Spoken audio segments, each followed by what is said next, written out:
रात का समय आंधी बारिश के साथ छाया हुआ था, एक छोटे से गांव में। यह गांव विभीषिका नामक एक पुरानी हवेली से घिरा हुआ था, जिसमें अजीब अजीब घटनाएं होती थीं। उस हवेली में रात के समय अद्भुत आत्माएं घूमती हैं और वहां कुछ रहस्यमयी होता है। गांव का नौजवान युवक आरव ने कहा हवेली कि में अच्छी खासी ध्वनि आती है और आप लोग कहते हो कि वहाँ भूत प्रेत घूमते हैं। आरव रात में अपने दोस्तों के साथ मिलकर निर्णय लिया कि वह हवेली में चुपके से घुसेगा और उस रहस्यमयी दुनिया का पता लगाएगा। सब ने उसके साथ चलने का निर्णय किया और सबको रोमांच से भरा हवेली की यात्रा करने का उत्साह था। आरव और उसके दोस्त रात में चुपके से हवेली की ओर बढ़े।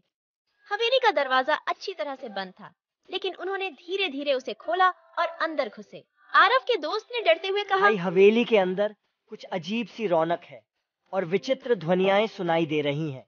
लेकिन आरव ने उन्हें उत्साहित किया और आगे बढ़ने के लिए प्रेरित किया।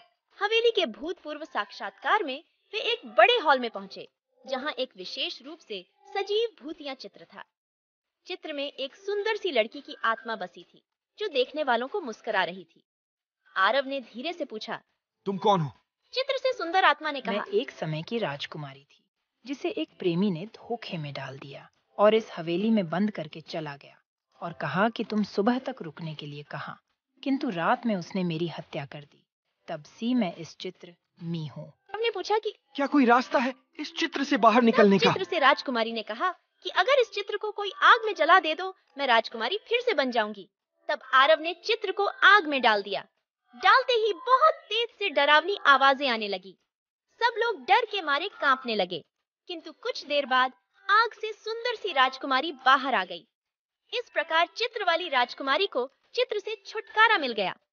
सब लोग खुशी से गांव वापस आ गए।